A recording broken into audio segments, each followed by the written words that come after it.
வழிகள் எதுவென தெரிந்து முயற்சியை தொடங்கிட வேண்டும்.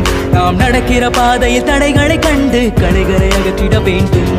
படிக்கிற வேர்வை நிலத்தினர் வீழ்ந்தால் நினைக்கிற வெற்றிகள் தோன்றும். அதில் படிக்கிற பாடமும் முடிக்கிற வேகமும் படிப்பினை ஆக்கிட வேண்டும்.